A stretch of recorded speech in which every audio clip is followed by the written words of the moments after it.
Mike, I'm gonna go ahead and pass it over to you. Welcome to the Friday 5, and here we are, WRNR TV 10. And welcome in, everybody. We'll start with Mike Carl. Welcome.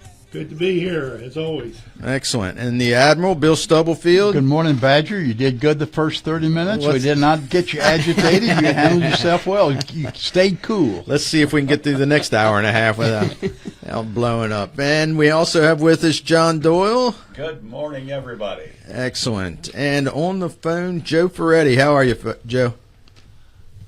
Oh, Joe, are you there? You know, I pulled a Rob. I didn't pull his phone up. I pulled a Rob. Are you there, Joe? Yeah, I'm here, and good morning, everybody.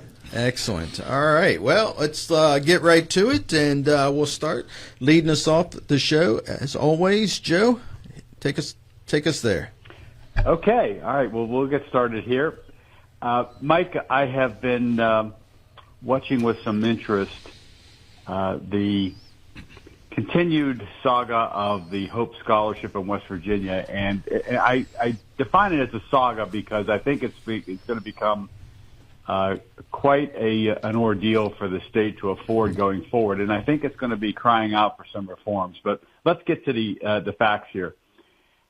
If you look at the fiscal budget for fiscal year 2027, $271 million is being appropriated for the Hope Scholarship.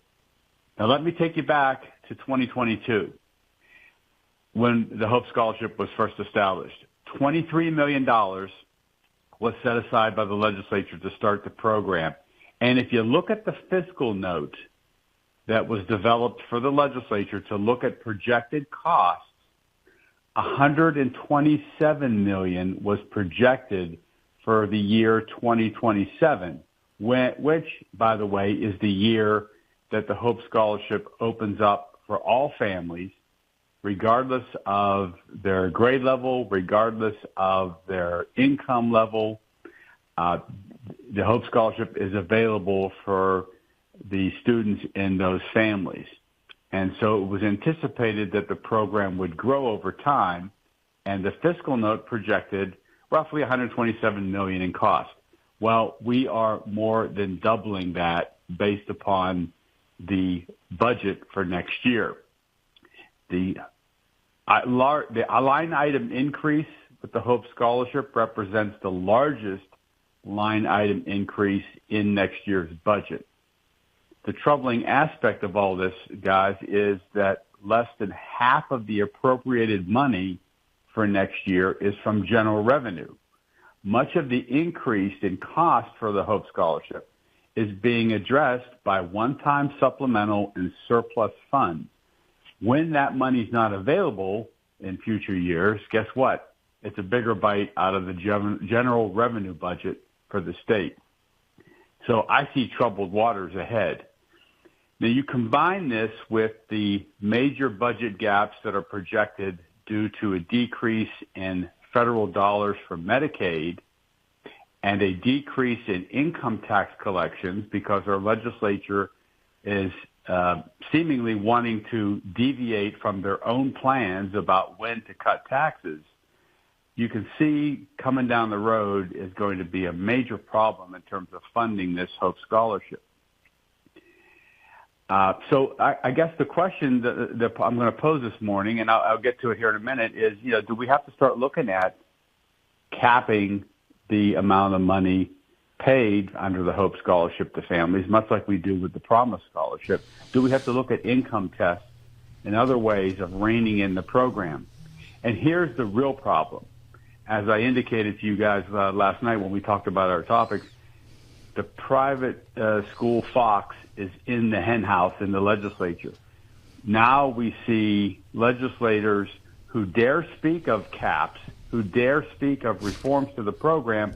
They're being targeted for defeat by the special interest groups and the PACs who are behind the private school industry. Now, this has gone on in other states. I can tell you, in reading I have done, these groups are active in other state politics to make sure that the public funding of private schools continues to grow. And now they're in West Virginia, and they're targeting people like Senator Vernon Criss, who actually had the temerity to come out and say, hey, we got to look at this Hope Scholarship Program as a budget issue. He's being targeted along with other legislators in the state of West Virginia who seemingly want to take a critical view of the Hope Scholarship funding problem. So now we've got the special interest money in here injected into West Virginia politics to make sure the public funds continue to flow towards private schooling options. So given the enormity of the program now, approaching $300 million, given the fact that we seemingly can't pay for all this based upon the budget for next year, where a lot of money is being funneled to Hope under the surplus funds and not from the general revenue, do we have to seriously consider caps and limitations on the Hope Scholarship? And is it even possible, folks, given that it's now become a political football, is it even possible to reform this program? That's my questions this morning. Well, as a sitting legislator, I'll go first and push back a little bit on something you said about the public funding for private schools, and that is not as what is happening, in my opinion. What we are doing is we are funding children of West Virginia and giving them options of where they go. That funding was always going to go to that child, whether it be in a public school or whether it be in a private school, and that is what Hope does. Now, from a legislative perspective, I will say you're right. The legislature needs to look at some reforms to Hope Scholarship, and I think that was always going to be the case, and I think legislators understood that was always going to be the case. And we dabbled in it a little bit this past session when Vernon Criss brought it up. You're correct about that. However, I think most of the legislators this past session wanted to see what the reaction was going to be once Hope was opened up to everybody. They wanted to see what the numbers were, not just projections, not just people saying what's going to be this and this is going to happen, yada, yada, yada. They wanted to see what was going to happen, and from that, make their decisions on caps or cuts or whatever whatever modifications they had to do to Hope at that time. And this is not unlike what happened with the Promise Scholarship when it was first brought in by the legislature. It was brought in. There were adjustments made to it over the following years to get to where it's at today. So I don't think this is as big an issue as a lot of people are making it out to be. It is an issue that has to be addressed, and I think the legislature will do it probably in the upcoming session. John Doyle. Okay. Acting host Height, what you said at the beginning of your spiel, I say this very respectfully, is sophistry. The Hope Scholarship is a voucher program. A voucher program is public funding for private schools and homeschooling. Now, Or charter schools. Yes, Which are public. Well, some of them. No. You all call them public schools, but they're privately run. Okay. So they're not. In my mind, they're not public schools. Okay. So anyway, there are some states that have public charters. In fact, when I was in, we tried to create a couple of public charters, and you guys voted. You weren't there, but your predecessors voted it down. So that's all right. Anyway, I do not. I'm a strong supporter of public schools. Always have been. If we are going to subsidize private education, certainly it should only be for people who can't subsidize private education from the taxpayers. It should only be for people who can't afford it. What we're doing now, we're paying people who not only can afford to send their children to private schools, we're giving money, subsidizing people who were going to do it anyway. And that is just, I think, an abysmal waste of taxpayer dollars. Bill? Yeah. More than anything else, the Hope Scholarship has surprised me as becoming a political issue as quickly as it did. It started off as a political issue. It's taken the overtones as a social issue. It falls in the same category, and I'm going to be screamed at for this, with some of the transgender issues, some abortion issues. You're either for it wholeheartedly or you're against it wholeheartedly, and there's very little gray ground in between. I can understand and appreciate why the legislators did not want to take curbing action this year, because the argument you made, and I think is quite valid, we do not know the full scope. We'll know much better next year when we find the enrollment this year, and then we can act accordingly. However, even some administrative restrictions that were posed this year developed a massive pushback from the Hope Scholarship, the homeschooling community. They were there in droves. You're infringing upon our God-given rights. I don't know if that's going to continue to the financial side or not, but I'd be a little surprised if it does not. The thing that bothers me, I think, more than anything else, is that there was some attention given to Hope Scholarship, but we had pressing issues of special needs. We had a real interest of school aid formulas. These got some cursory lip service with the legislators, but that's as far as it went. I'm seeing an imbalance with the interest that's given toward the alternative systems and what we have with the traditional schools. I hope that imbalance does not really get too far out of proportion, but we've got to pay real attention to our school aid formula. Got to pay real attention to special needs, things that fall outside of the Hope Scholarship. All right, Michael Carl. Well, first, I want to say how much I appreciate and agree with Delegate Height's description of the situation.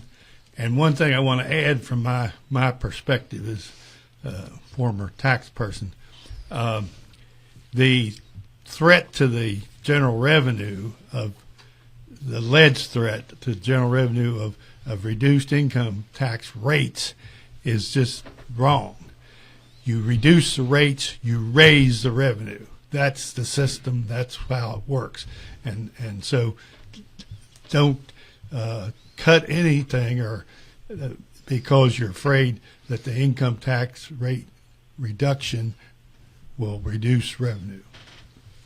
Yeah, I'm going to, just a second, John. I'm going to push back a little bit on something that Bill said and where we just... Good. I was disappointed. You were nodding, and I said, this is not right. Mike Height's agreeing with me without any pushback, so I feel much better now, Mike. So the portion where you talked about the legislature just giving cursory lip service to like school aid formula funding, and I'm going to disagree a little bit. Okay. I don't think that those bills that were brought up in those areas got across the finish line, but I will have to push back. There was a tremendous amount of work that went into trying to find a new school aid formula and trying to find a different way to do that. And I think that work is ongoing and continuing. I think most people believe that it cannot continue the way it is. The school aid formula is just a mess. I just don't think what we had as far as legislation in this last session was the perfect legislation. And sometimes you can't get the perfect, but I think it could have been better. I think there was more work that needed to be done there, and I think there's a good possibility that could come in the upcoming session. Mike, I hope you're right, and you're obviously much closer to it than what I am and others. Frequently, we do not have the privilege of seeing the sausage being made. Sure. We see the product. If there's no product, then we jump to the assumption that that no progress has been made at all. However, I'm not going to let you off the hook. Okay, I like it. We have been hearing for the last 2 or 3 sessions that we have to take some action on it. At the end of the session, nothing's happened. We keep hearing what you just got through saying. The legislators recognize the importance. We're going to address it better next time. Well, next time comes and goes, and we do not see any real progress. You're 100% right, but the school aid formula is so complex that is difficult to unravel at this point.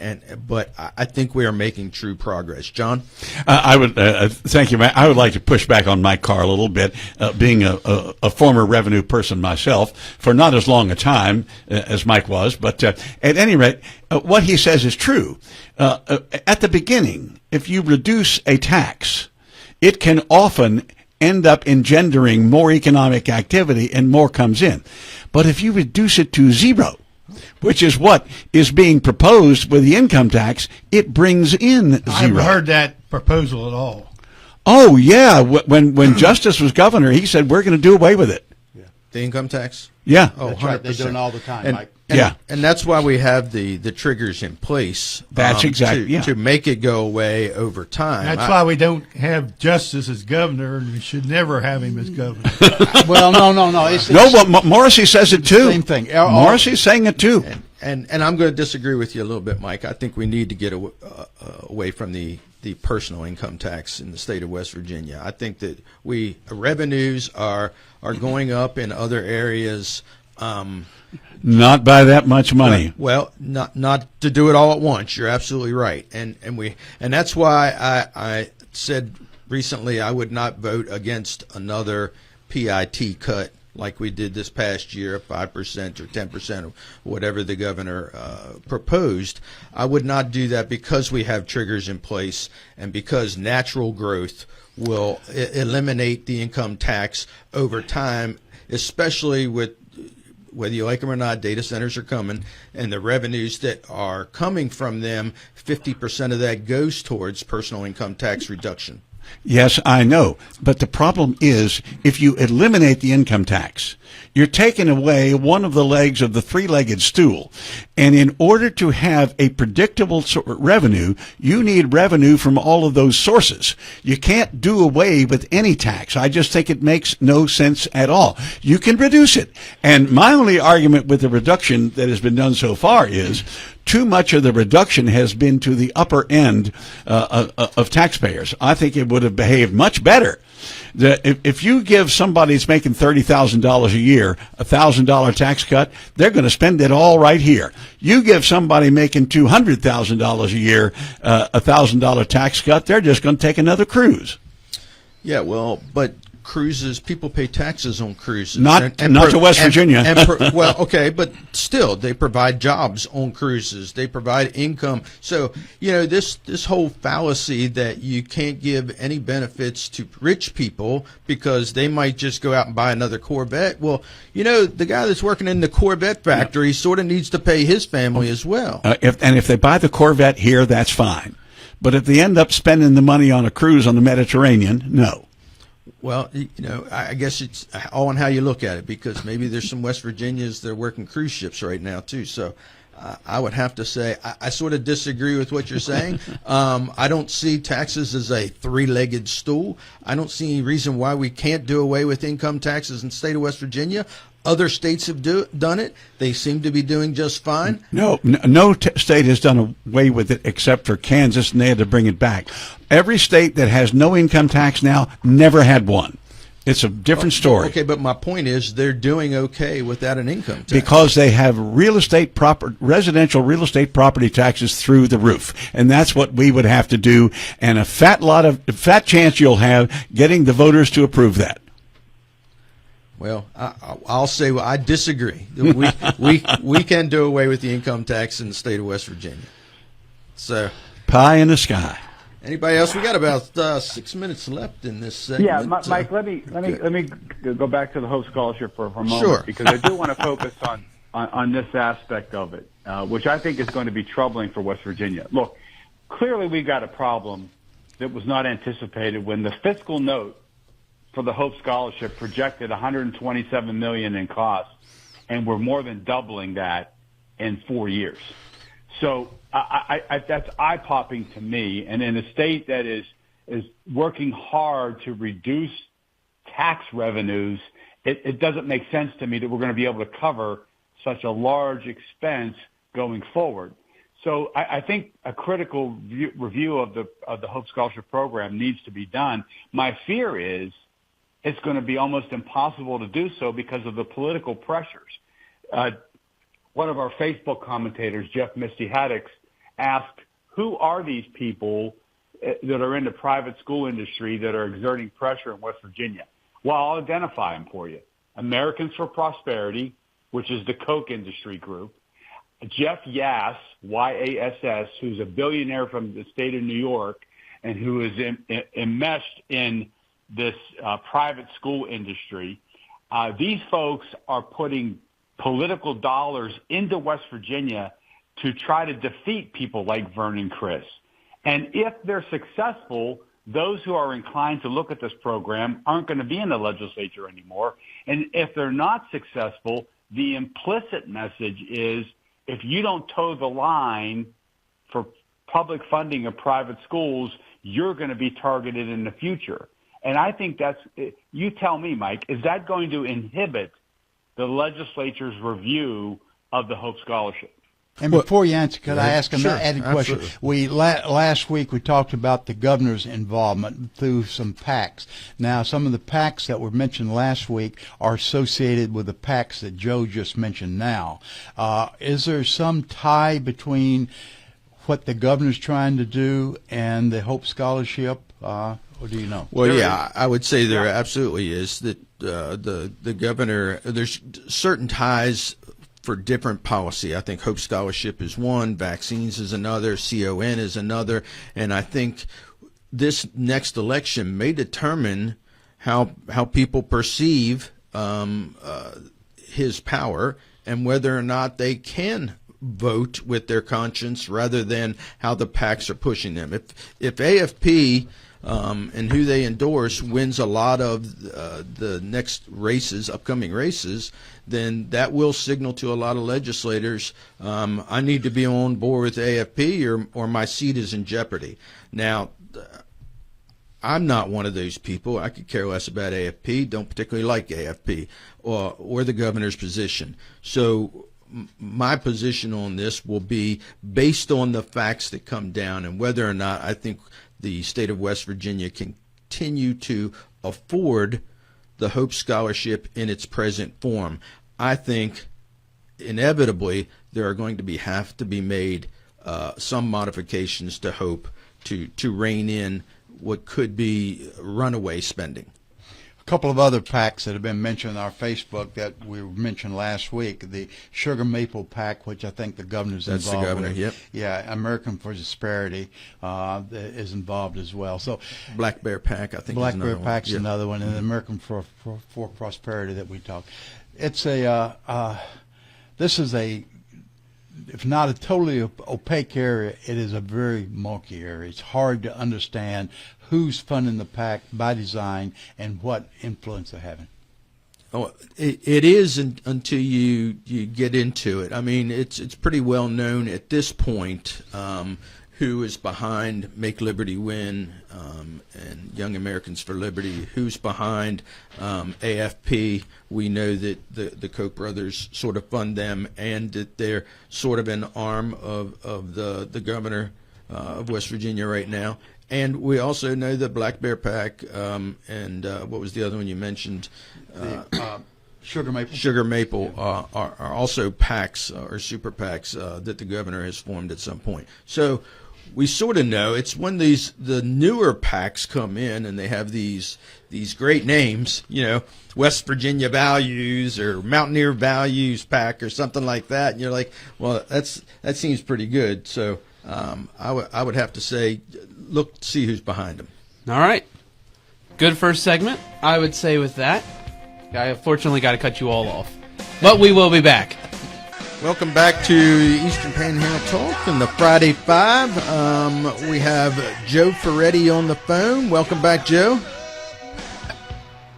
Are you there, Joe? Oh, I keep on Rob here. Well, now we have Joe Freddie on the phone. Joe, are you there? I am here, yes. Awesome. Why don't you plug the firm for us real quick while I have you? Okay, well, the name of the firm now is Mansion Injury Law, which is located at 201 East John Street in downtown Martinsburg.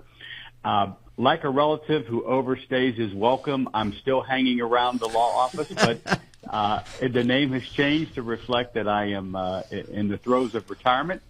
Nevertheless, if you have questions regarding personal injuries, motor vehicle accidents, and such, you can contact us at 304-264-8505 or visit us on the web at wvjusticelawyers.com. Excellent. So they've gotten rid of Ferretti, but they can't get rid of Joe. That's what you're telling us. Yes. Awesome. We also have John Doyle here. Welcome back, John. Good morning, everybody. Excellent. Mike Carl. Good morning. And on the clock was subject number 2, Mr. Stubblefield, the Admiral. Thank you, Badger. Yesterday on John and John, Congress was discussed and passed. I had my issue already established before I heard that interview, but I thought you folks did a good job, John Doyle. In this past, in April 2026, a few days ago, a poll was taken by Pew that says only 10% of Americans approve of Congress, with 86% disapproving. Of those disapproving, 65% strongly disapprove. Several reasons for that. One is loss of moderates. In the 60s and 70s, 30% of the House members were viewed as moderate. Today, less than 10%. If you want to look at numbers, in 1972, 192 were viewed as moderates. Today, 24%. Reasons been given is redistricting has resulted in increased number of safe districts and also more hardline on both sides of the partisan aisle emerges from the primary. Social media, influencers, and opinion radio and television, dark money campaigning. Now, all of those, the social media, the influences, dark money, are all protected under the First Amendment. The redistricting is done because that's what the party bosses in the various states feel most comfortable with. Also, there's fidelity to the president rather than, I think, the people. We've seen this more and more with this current Congress. Whatever the president wants, that dictates at least the majority side of Congress. The results, as John Gilstrap said yesterday, is a non-functional government for the people. Benjamin Franklin in 1787, in response to a lady by the name of Elizabeth Powell, after the Constitution was recently signed, said, "We have given you a republic. Can you keep it?" For the first time in my life, I'm becoming somewhat pessimistic. Can we keep it? If you do not have a functional Congress, can we have a functional government? If we do not have a functional government, can we have a republic? So my question to my colleagues, am I too much of a Debbie Downer on this? But the numbers sure suggest that we have problems. We have to face this problem of Congress becoming relevant again, or we may very well lose our republic. Joe, what do you think? Well, I am not going to argue that Congress is dysfunctional. I think as you indicate, Bill, the public sentiment clearly indicates that we are not happy with the Congress we have elected. And a lot of the problems you cite are symptoms of that distrust and dislike. Now, I'm trying to think about solutions, and here's one solution I have. And it's going to require a review of a law from 1967. It's called the Uniform Congressional District Act. That law, passed by Congress, requires states to draw single-member districts. And by the way, there's a lesson in this for West Virginia. Instead of having single-member districts where we are now drawing lines with a certain precision to favor one side or the other, we should be considering A simple change in the law doesn't require a constitutional amendment. The Constitution does not require single-member districts, but we should consider as a real serious reform drawing districts that allow for proportional representation, so that if a district votes 70-30 Republican over Democrat, the representation of that district would be on a 70-30 basis, which might mean 2 Republican representatives for 1 Democrat representative in that district. That way, all the voters of that district have representation, and we have a more balanced and a more representative Congress to speak on behalf of the people. That is one reform that we could look at. It would be radical in nature, but it would address the fact that we now have single-member districts where somebody wins or loses, that person represents that district and probably sits in that district forever. That's what we have today, and that's why these Congress people are insulated and do what the party dictates to them that they do rather than what the people want them to do. So that's one reform I would look at to try to address the problem that we have today, which is these single-member districts. You know, I would agree with that. Some kind of reform needs to be done. But I'm also going to say, when it comes to polls, that Congress has always been looked at pretty much unfavorably, at least in the past 20, 25 years. I would think that they don't poll very well. And I think that a lot of that is because of what Bill says, is we don't have moderates anymore. We've sort of going to our corners, and the divide is huge. And when you asked, I don't know how the survey was conducted, but I would imagine if I were asked that question in a survey, I would disapprove as well. But my disapproval would be from the people on the other side of the aisle, and that would be the reason I think Congress is probably not performing the way it should. However, I also believe that Congress has abdicated much of its authority and much of its roles to the executive branch over the years, because they don't want to give up power when their guy is in control. The Republicans right now don't want to do anything about executive orders or reining that in or taking back some of that control because their guy is in charge. Well, the same thing's going to happen as soon as we have a Democrat in the White House. The Democrats won't want to do it because their guy is in charge. So I think that's a lot of the reasons that the Congress is looked at disfavorably. John Doyle? Yes. First of all, I agree with Bill about the problem. I disagree with Joe on on multi-member districts. I think if you end up with a situation like Joe said, that you'll still have the extremes of both sides. A district like he described would end up with 2 right-wing Republicans and 1 left-wing Democrat. I think there are 2 reforms to the current system we can do, keeping single-member districts.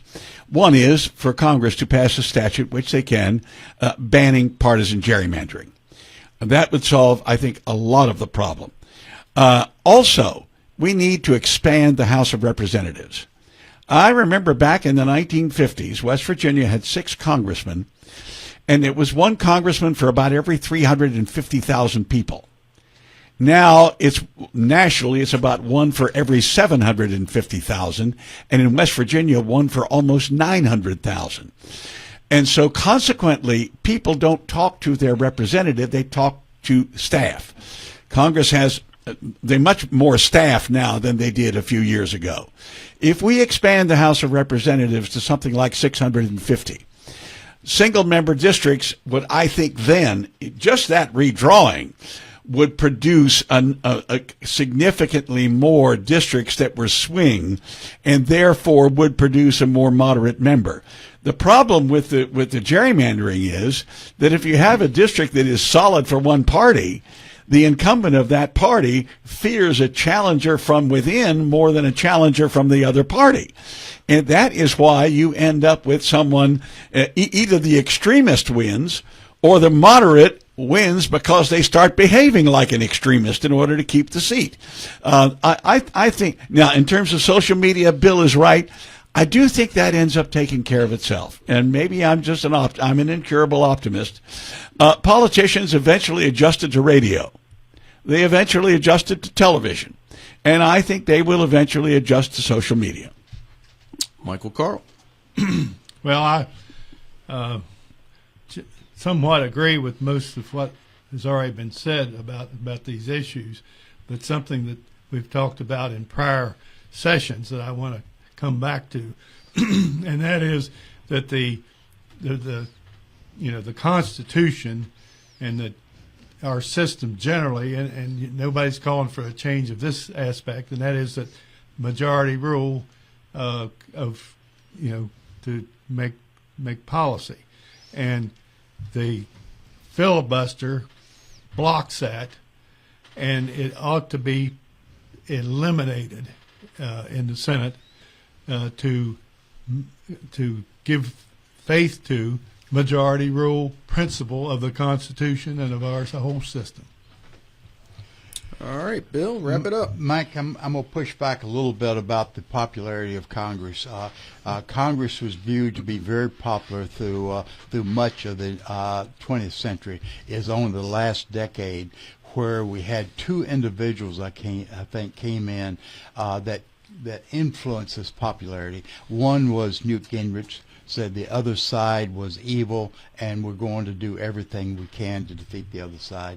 The other one was Tom DeLay, who weaponized the gerrymandering system to a level that we've not had before.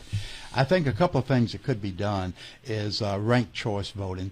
That's where there has been ranked choice that's taken away some of the extreme positions. The other one is more meaningful black money funding, political funding, and we have an local legislators that's working on this issue. I hope there'll be some success with that.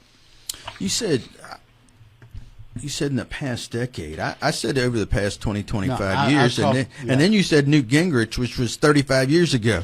Yeah. Okay. I mean, okay. So yeah. Yeah. Okay. But I would agree. Newt Gingrich and Tom DeLay absolutely started dividing us up.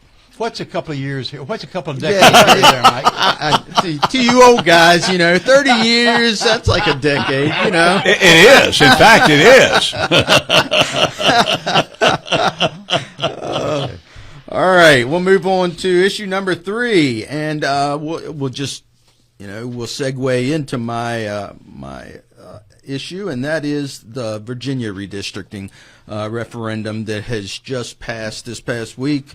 And then there was a circuit court judge, I believe, that ruled it unconstitutional and blocked the certification. Now, this has happened over the past year in Texas, California, Utah, Ohio, and North Carolina, and they've all done the same thing, much in a what I would say is a partisan way.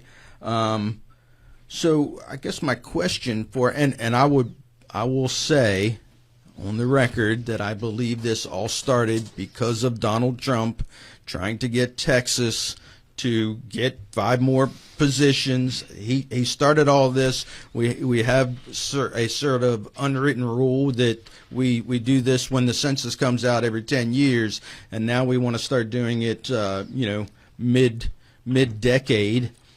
When things aren't going our way. So I will say that I agree that he's the one that started it. However, why we have 5 or 6 doing it now is beyond me. My question for the group is it time for bipartisan congressional legislation to end the gerrymandering, or do we continue to allow the states to to determine their own representation. We'll start with John Doyle. I'll repeat what I said in the previous one. Yes, Congress needs to pass a law banning partisan gerrymandering.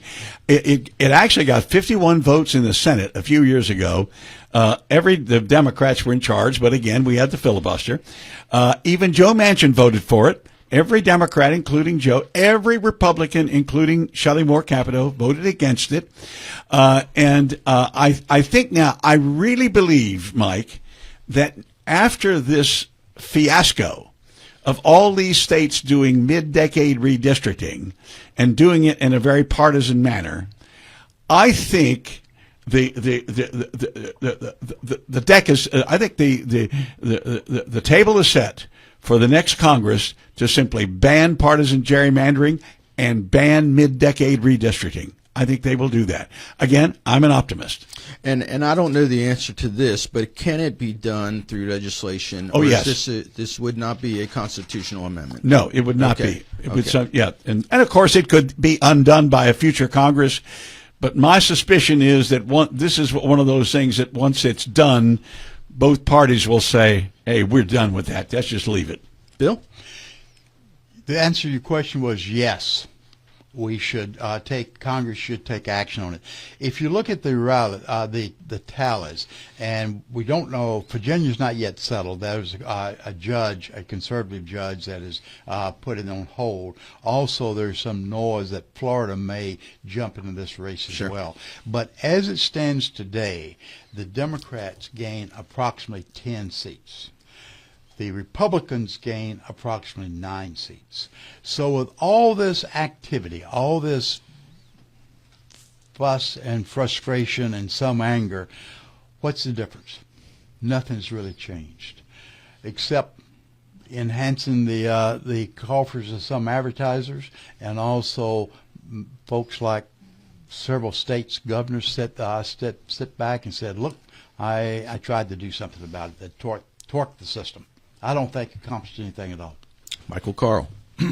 Well, first let me correct what I consider a misstatement, erroneous. Trump didn't start this. He's most recently been involved in it for sure, actively. But the Democrats have gerrymandered for decades, and that's why that I agree with all the calls for reform that I've just heard, because Trump didn't start this problem. He just responded to it as he, became important to him. But it's been going on for decades. And again, the Democrats have been very, even more effective than the Republicans in pulling it off. So, It's not because the Republicans haven't tried. No. All right. No. I beg to differ. Let's go back to Tom DeLay. What did Tom DeLay do in Texas? How does Texas become a bastion of Republican now?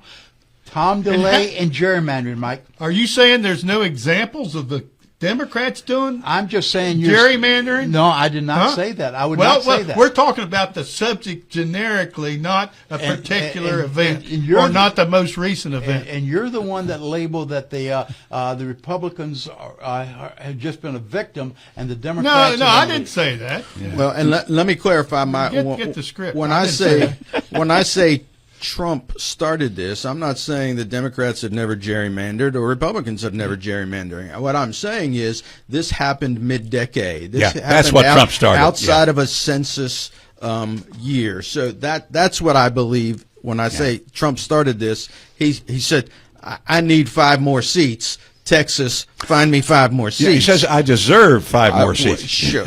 And Johnny does. Joe? Okay. Compared to the Democrats' policies, yes. Go ahead, Joe. Well, here's the problem I foresee if there is congressional action to kind of halt the states' redistricting. And they, by the way, they are doing it with precision that has been not seen in the past. Now with these computer models and AI, they can really be very successful in predicting how these districts will ultimately vote. The problem we have, fellas, is we've got a Supreme Court that is cutting back on federal oversight regarding state elections. all you have to do is look at how poorly the Voting Rights Act of 1965 has fared with the U.S. Supreme Court. Right now, there's another case pending regarding Section 2 of the Voting Rights Act, and if it's invalidated, basically the Voting Rights Act goes away. And that's because the Supreme Court is deciding these cases with their understanding that elections are governed by the states. So even if Congress would be inclined at this point to try to rein in the redistricting and have some sort of set rules for the states, I don't know that we have a Supreme Court that would uphold those laws. And here's part of the issue I have with Congress getting involved. Obviously, these are elections and districting have always been done by the states, and this would be something we would be taking away from them in an effort to make it more fair. I get that. But how do we do it? How do you find a nonpartisan group to draw the lines, and who determines whether it is fair or not? Because if you ask the Democrats right now, they'll tell you that Virginia is absolutely 100% fair. They'll tell you. I will tell you that. Yes. Right, exactly. I will say it's not true. So therein lies the problem when you say, how do we construct a group that is going to be nonpartisan and say this is not gerrymandering or this is gerrymandering?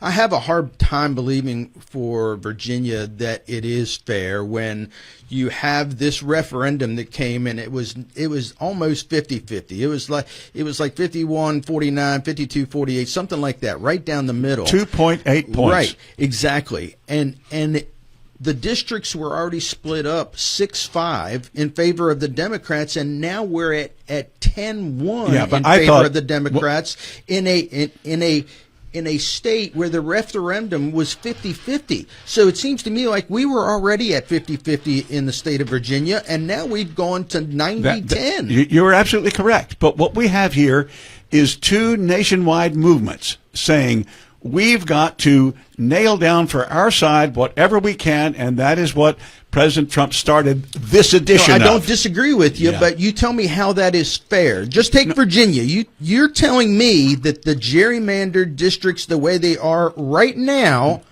after this referendum, at a 10-1 for the Democrats, that is fair. No, I didn't say that. I said the current 6-5 was fair. About 30 seconds. I thought that's what you said. The current 6-5 was fair, as was the one in Texas before they undid it, as was Missouri before they undid it. Okay, well, then I stand corrected, but I still think there's going to be a problem with Congress passing any legislation to find somebody that's going to be able to do this in a fair manner. Several states have been fair. Then I'll come back to my point. Can the Republic stand? Absolutely, we can. Go ahead, Kyler, take us out of here. With that being said, I'll go ahead and pass it over, and I'll make sure that Mike or Joe Ferretti is on this time. All right, excellent. Welcome back, everybody, to the Friday Five, and apologies to the TV audience out there. Mike Carl keeps breaking our camera. Can't be me. So. But with issue number 4, Mr. John Doyle. Well, thank you, Mike. Since we started off with something about West Virginia government, and in our previous segment we talked about state elections, let's talk about elections in West Virginia. Just this past week, I think it was Monday, the state Republican Party sent out a mailer. I think they sent it to either all independents or maybe just independents, any independent that had previously voted in the Republican primary. And the attempt was to tell them that if they wanted to vote in the Republican primary, they had to hurry up and register as Republicans. But they didn't quite say it that way. What it says is, if you're not a registered Republican, you may not vote on May 12th. That is what the card said. And the Democrats have, full disclosure, I am the treasurer of the West Virginia State Democratic Party. I haven't been there long enough yet to be blamed for our low fundraising, but if I'm there much longer, I probably will be. But at any rate, the Democratic Party immediately cried foul, which they should have. They're talking about taking it to court. Now, the plain truth is this. I do think what they said was wrong. Was it illegal? We'll find out, maybe. But the point is this. I think it was really stupid because the Democrats, ever since the legislative session ended, have been trying to let independents know that independents and non-affiliated voters can vote in the Democratic primary. And the Republicans just helped them out tremendously by the publicity that has been gained from sending out that mailer. So I throw that out for the group to discuss. Michael Carl? Well, I can't remember if I got that notice since I am a registered Republican. I doubt you did, Mike. but and I can't say I really disagree with what John just said. We need open elections.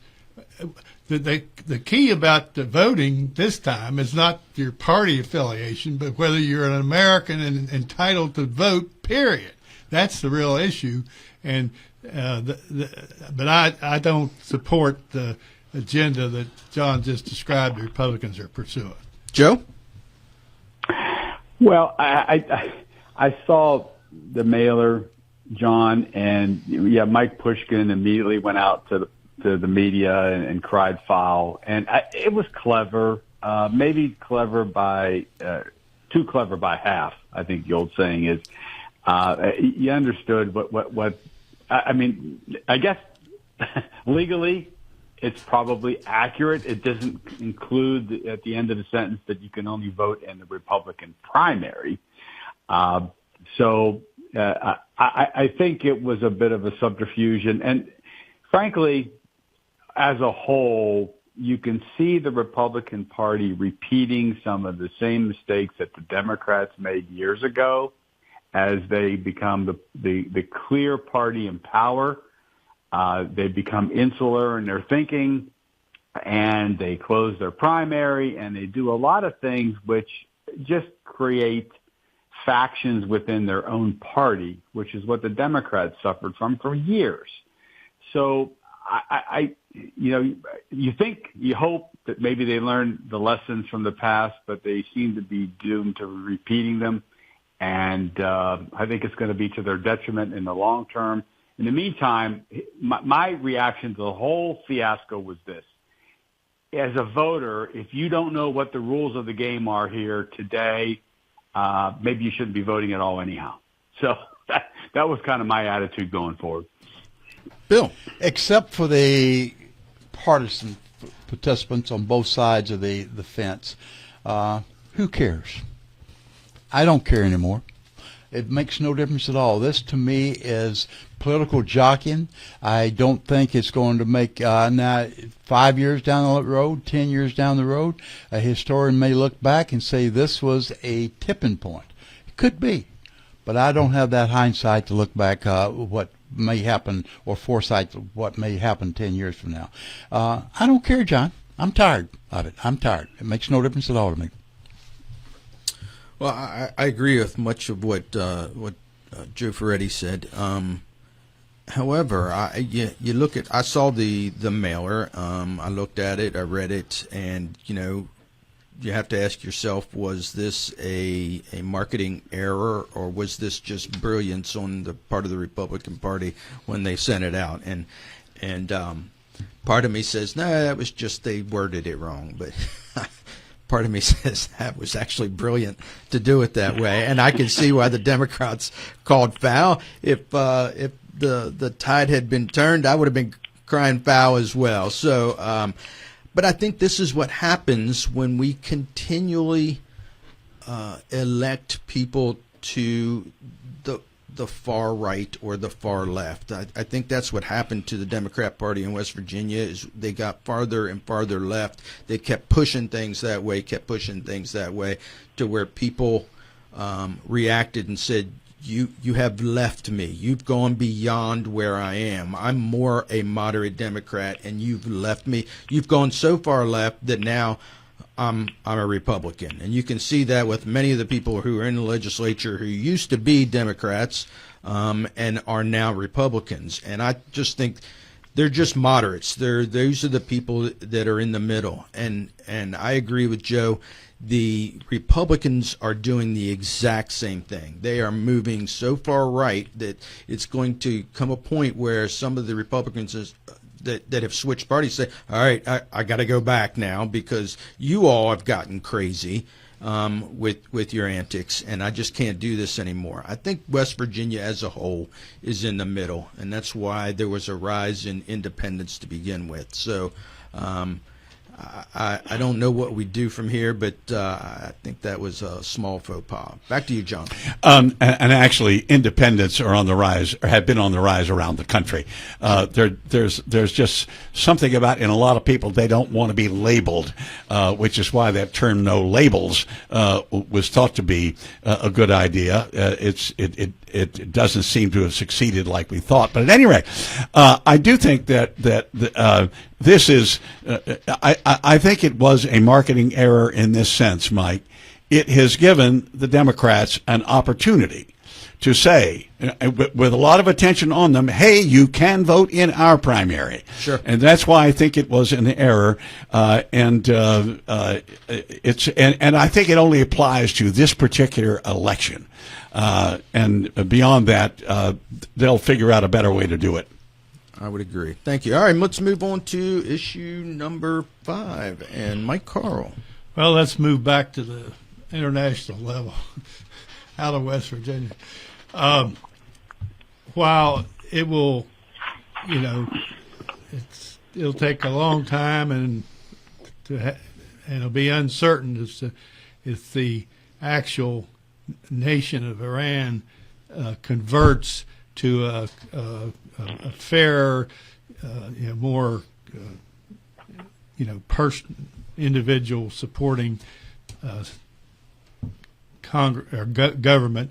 But I believe that Trump has gotten very near to success in terms of eliminating it as a threat to the United States. What do you think? Bill Stubblefield. Yeah, Mike, before we can make that statement or that declaration, we're going to have to see how Trump gets out of this mess that we're in right now. If he was negotiating with a reasonable group of folks,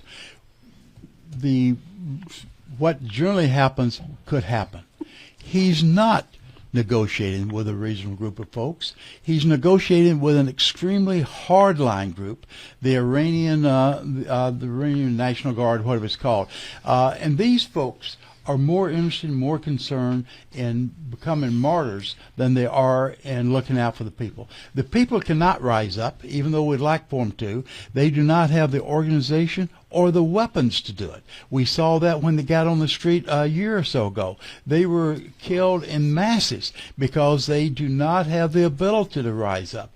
So I think the best we're going to come out of this, unfortunately, is capitulation on what we went in as our demands. I don't think we're going to get the nuclear dust back from them.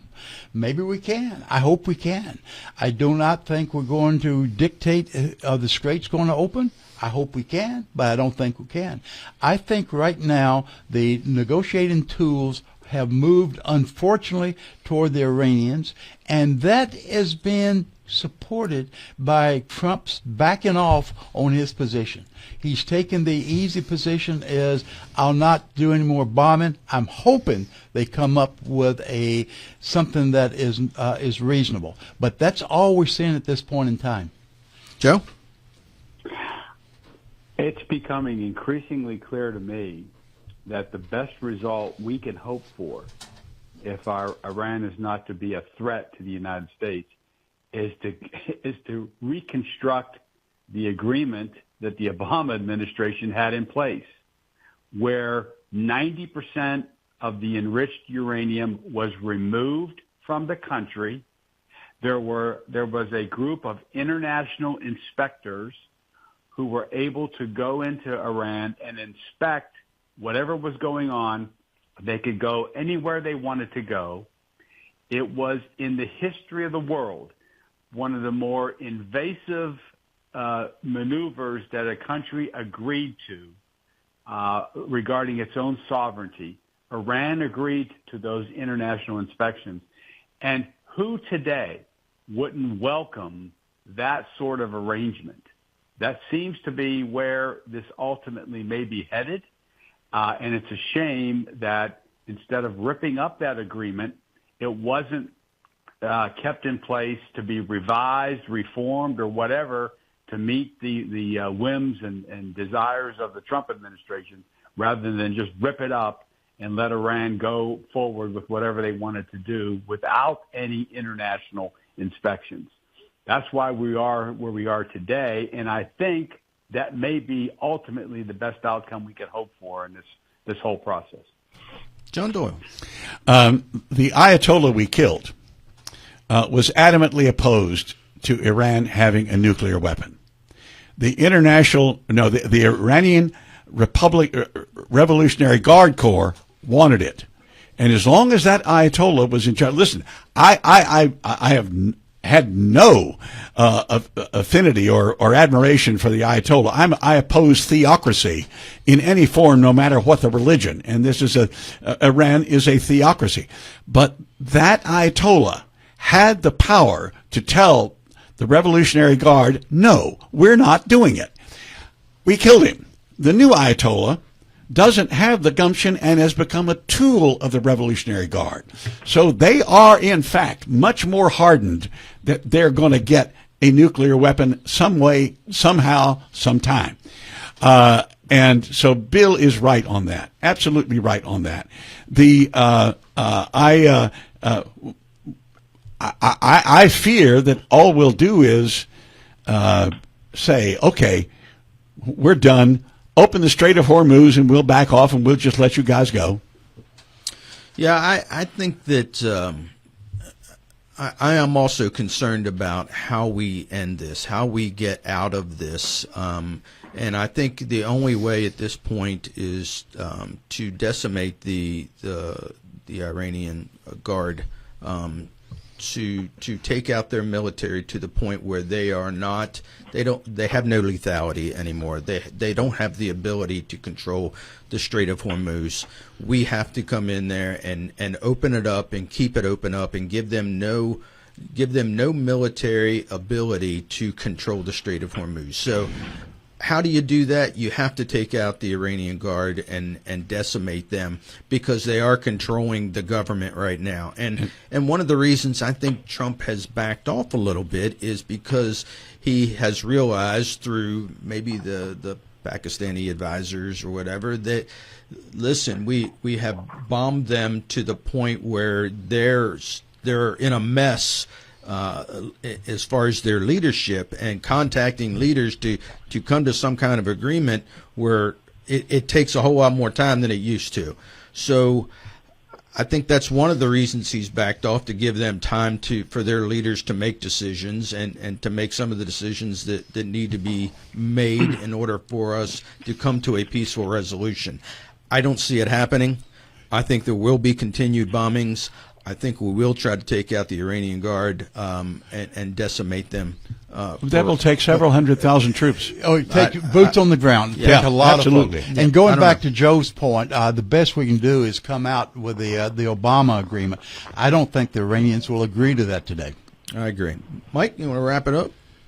Well, I trust Trump's approach far better than his predecessors on this question, and I think he's made progress. I understand it's back and forth somewhat, but I think ultimately the strait will be clear, but the actual reform of the government and the system of Iran may take longer than just clearing out the strait. But Mike, does he have time? We got the midterm election coming up. He's going to have to. He has a real time limit. He's that the he has president of to the do. United States and in charge of the military. Yes. Well, I think he has time because I don't think he's really concerned about the midterms as much as you might think. His colleagues are. Well, his colleagues are. However, he realizes this is his last term regardless. So he's more worried about the next 3 years, 2.5 years, than he is about the midterm elections because that's what his legacy is going to be about. And it's got to be.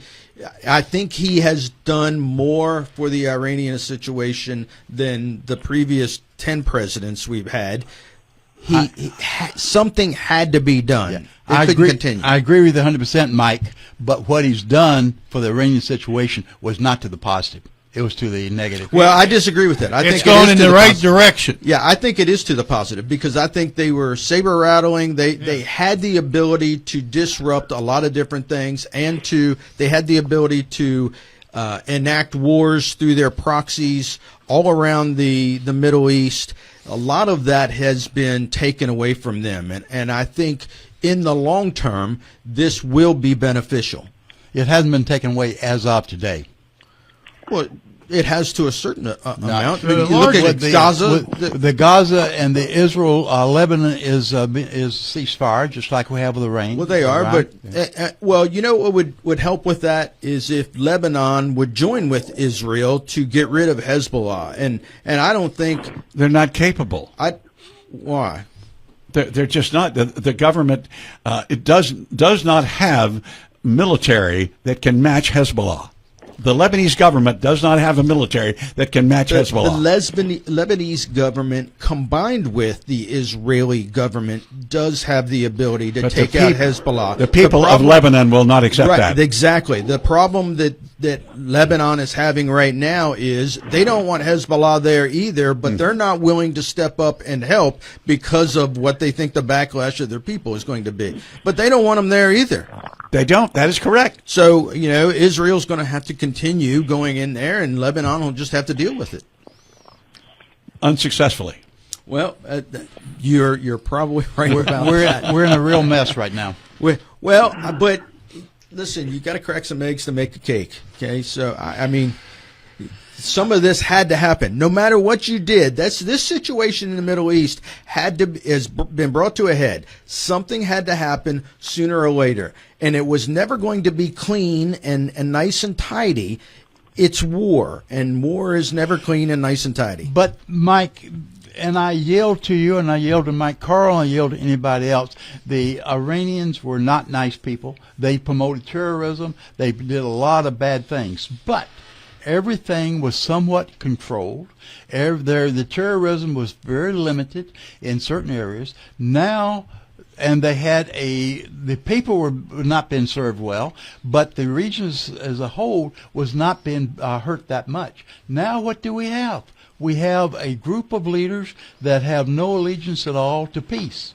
They're going to hold out as much. They have the cards right now. At least they think they have the cards. They think they do. They do. But if they don't come to the agreement table, the conference, they do have the cards. As long as they stay away from the agreement table, they have the cards. Well, here's where I'll agree with you. I don't think we can come to a full resolution in Iran until there are boots on the ground in some form, whether they are from the United States or NATO or coalition of countries in and around Iran that would all benefit. And I think you also have to get some of the Muslim and Arab countries involved as well, or this will just look like the West against the Middle East. Do you really think that would happen? I think it needs to. And no, that's a different question. Do you think it will happen? I think it could happen, and I think that's what Trump should be focused on, is trying to build a coalition instead of alienating some of the other countries. He needs to build a coalition to say, this is in all of our best interests. And if we come together as a coalition and do this, we'll all be better off for it in the end. He'll never get NATO because he's poisoned the well so much. We'll get NATO after we get a different president that is not J.D. Vance. We're getting NATO already. It started. How, Mike? How? How? I have not seen that. I haven't I've read it. that on liberal media. That they're starting. Give me examples. They're starting to come around and support the effort against Iran, not direct, hand in glove with the U.S., but they are standing up against Iran. Where? I have not seen it. I've seen some small efforts where they're helping out, but it needs to be a coalition. It needs to be a boots on the ground. Yeah. There And has to be a large coalition. They have opened up a couple of airfields. Yes. Italy, they have opened up a couple of airfields. Yeah. But that's all they've done that I know of. But it's a step in the right direction. Well, and I think Is that enough help? right now Well, they need to do more. I agree. the Strait of Hormuz is where the Iranians hold the cards right now, and if we can take that away from them, if we can take over that and allow the shipping to go through there, I think that really hurts the Iranians. Oh, and by the way, How would we Mike, do that, Mike? How are we going to do that? We're doing it now. We're No, starting we're not. to do it. No, we're not. by the way, Mike, the Ayatollah we killed also had insisted they never take over the Strait of Hormuz. In that, he had a fight with the Revolutionary Guard Corps, and he had the power to hold them back. Oh yeah, that's yeah. Well, so you would have to ask yourself, how is it that they control the Strait of Hormuz now? Oh, because the Ayatollah we killed is dead. No. How how do crazy. they control it militarily? He was the What- first what is enemy, it- but not the But- only enemy. Yeah. By the threat of drones and the threat of mines. Right, so you have to take those out. Yeah. That's how if you decimate their drones and they don't have them anymore, and you take out some of their missile bases that can take on some of the ships that are in the strait, then Boots on the ground, Mike. Boots on the I ground. don't That's disagree. right. All right. Fortunately, I got to cut you all off for a 2-minute, then we go back to 8 seconds apiece. 8 So, seconds apiece. All right, welcome back, and seconds. Before we yield as a society to artificial intelligence, natural stupidity needs to be solved. John Doyle, I have no comment. Bill, I want to thank Mike Carl for introducing a subject that needs to be discussed. Mike Carl. National League Central is close, but the Cards are a half game ahead of the Bucks. And I will say, nice discussion today. I'm glad I didn't screw it totally up, and look forward to Mario You did being well. Maybe you did, Mike. Maybe you did. No, you did well, Mike. with that being said, Dave Ramsey Show is up next. Have a great, and I don't know the numbers, so have a great Friday.